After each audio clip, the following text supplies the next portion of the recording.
Hi, my name is Julia Buckley, and for my presentation, I will be covering the topic, who is responsible when self-driving cars have accidents?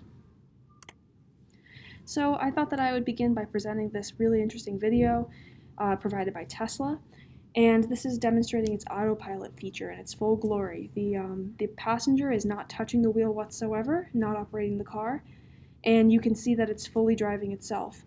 I really like this illustration because on the right here, you can totally see what the sensor output is that this car is reading, and I just paused it for a moment.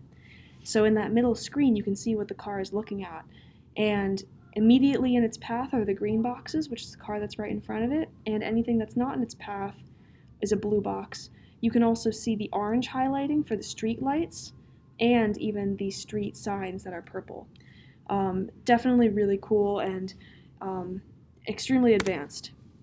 It's really incredible how much this technology is already developing every year by year, month by month at this point, in such incredible ways. So, speaking of developing, this is just the beginning. The exponential growth that is anticipated in the self-driving cars and trucks market is absolutely unbelievable. Within the next decade, or 9 years, we're expecting to see this just astronomical growth of the number of cars that are autonomous and trucks that are autonomous in the market and on our streets. So what does that mean? As these numbers go up and these vehicles take over our roads, the conversation regarding liability becomes more and more relevant and more necessary to have. So some key questions and issues that I believe are relevant to this. First of all, I would definitely in my presentation would like to cover how do self-driving cars work and how do we specifically define self-driving.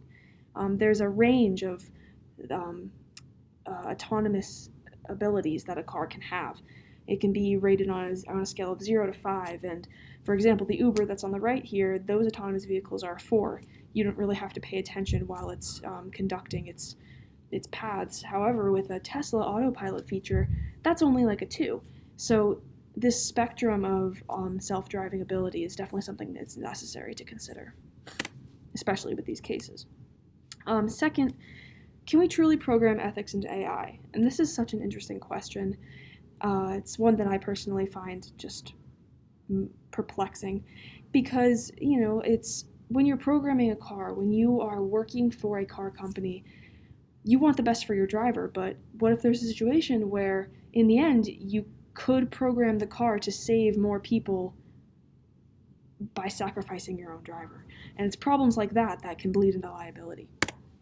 Next, and the most important question, and what it really comes down to, is where do we draw the line between driver negligence and manufacturer error? All these cases are diving into these cases are gonna help try to dig into that issue. And finally, looking ahead, are we gonna have the choice to drive our own vehicles in the distant future, or are our vehicles all gonna be autonomous because that's the safest choice? So how did we get here? I'm just gonna briefly go over this timeline of some key events that I think are important to my presentation. So the first notable real project that was undertaken to really make some self-driving vehicles was by Google, and it's now branched off and become Waymo.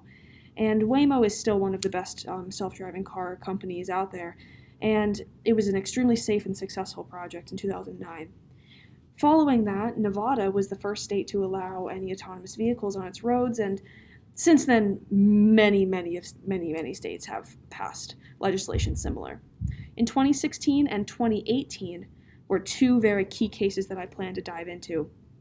There's the Tesla case and the Uber case, both of them involving the killing of an individual. The Tesla case was its own driver, and the Uber case in 2018 resulted in the death of a pedestrian.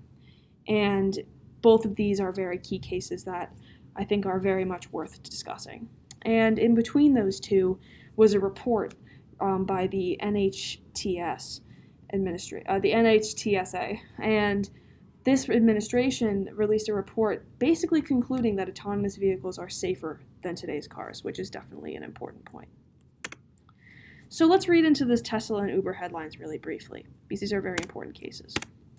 So for Uber, in this case, the Uber was traveling and approaching a crosswalk, and It didn't detect or slow down for the pedestrian. However, the driver was watching Hulu and was completely unaware. That's negligence.